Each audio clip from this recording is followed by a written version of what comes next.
Naibaw ba mo kung unsay hinungdan sa away tali sa Muslim ug sa Kristiyano? Adtong unang panahon, may usa ka Muslim nga nagbaligyag sundang. Og sa pikas, Kristiyano nga namaligyag habol.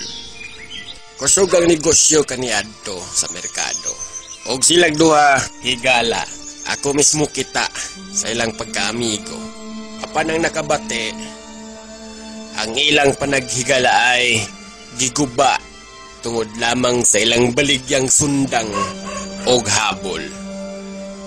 Ang Muslim musagit sundang, sundang. Og ang Kristiyano moingon habol, habol.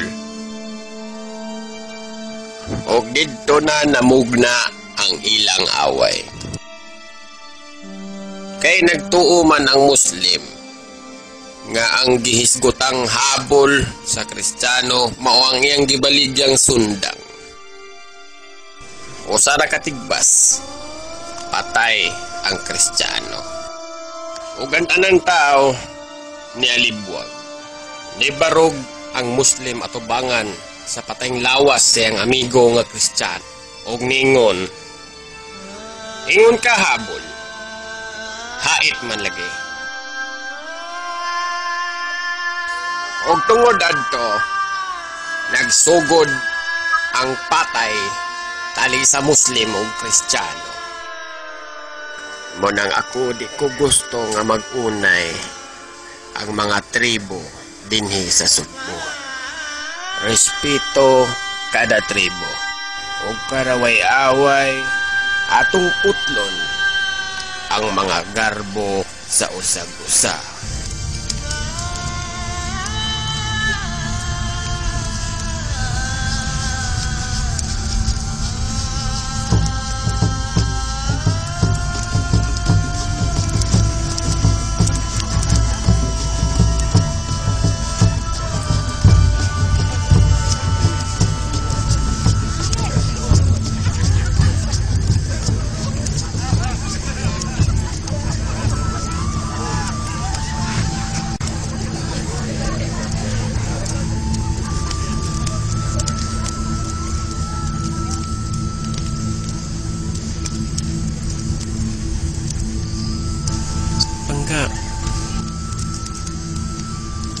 Hoy,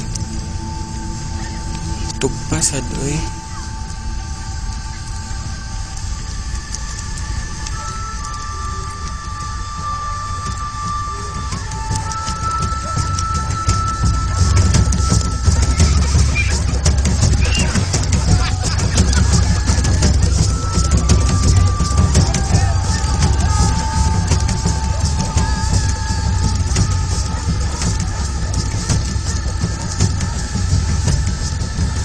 Talaga, niliko kong helmet. Dito lagi na. Diba, wala pa po na porga. Ay, oday no. Ang sa ulang sa pista, o sa ng tribo irihi. Pag ito mahal sa piti sa ilang isgal ng bisitas kasi Commander Popol. Eh, nagsadya ang kanal sa tibok gabi.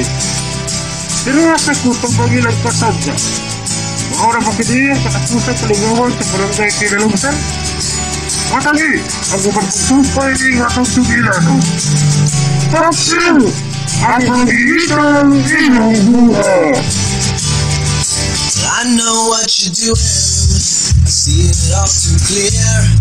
I only taste the saline, kiss away your tears. You really had me going, wishing on a star.